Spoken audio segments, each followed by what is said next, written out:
Hi friends, ನಮಸ್ಕಾರ. ನಾನು Vijayalakshmi Taylor. ನೋಡಿ, ಇವತ್ತೊಂದು ಒಳ್ಳೆ ರೆಸಿಪಿ ತೊಗೊಂಡು ಬಂದಿದ್ದೀನಿ. ಕಾರ್ಚಿಕಾಯಿ. ಇದು ನಮ್ಮ ಕಡೆ ಎಲ್ಲ ಭಾಳ ಫೇಮಸ್ಸು, ಭಾಳ ಇಷ್ಟಪಟ್ಟು ತಿಂತಿರ್ತಾರೆ. ಇದು ತಂದು ಎಲ್ಲ ಕ್ಲೀನಾಗಿ ಸೋಸಿ ಮತ್ತು ತೊಳೆದು, ಇದು ಏನು ನೀರಿನ ಅಂಶ ಹೋಗುತ್ತನ ಫಸ್ಟು ಒಂದು ಸ್ವಲ್ಪ ತವಾಮ್ಯಾಗ ಹುರಿದೀನಿ. ಇದೇನು ನೀರಿನ ಅಂಶ ಎಲ್ಲ ಹೋಗ್ಯದಂದಾಗ ಇದಕ್ಕೆ ಸ್ವಲ್ಪ ಎಣ್ಣೆ ಹಾಕಿ, ಆಮೇಲೆ ಒಂದು ಗಡ್ಡೆಯಷ್ಟು ಬೆಳ್ಳುಳ್ಳಿ ಜಜ್ಜಿ ಹಾಕಿದ್ದೀನಿ.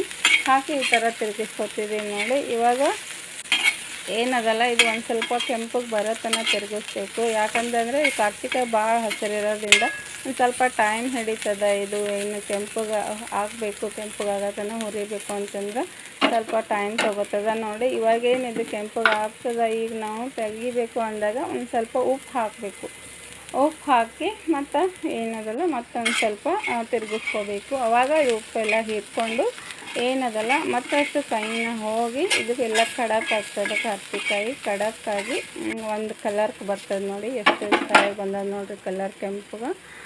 ಇವಾಗ ಸರ್ವ್ ಮಾಡ್ತೀನಿ. ನೋಡಿ, ಇವತ್ತಿನ ರೆಸಿಪಿ ಕಾರ್ಚಿಕಾಯಿ ರೆಸಿಪಿ ನಿಮ್ಗೆ ಇಷ್ಟ ಆಗ್ಯದ ತಂದ್ಕೊಂಡಿದ್ದೀನಿ. ಇಷ್ಟ ಆದರೆ ಒಳ್ಳೆ ಕಮೆಂಟ್ ಮಾಡಿ, ಲೈಕ್ ಮಾಡಿ, ಶೇರ್ ಮಾಡಿ, ಚಾನಲ್ ಸಬ್ಸ್ಕ್ರೈಬ್ ಮಾಡ್ಕೊಂಡು ನೋಡಿ. ಓಕೆ ಫ್ರೆಂಡ್ಸ್, ಬಾಯ್.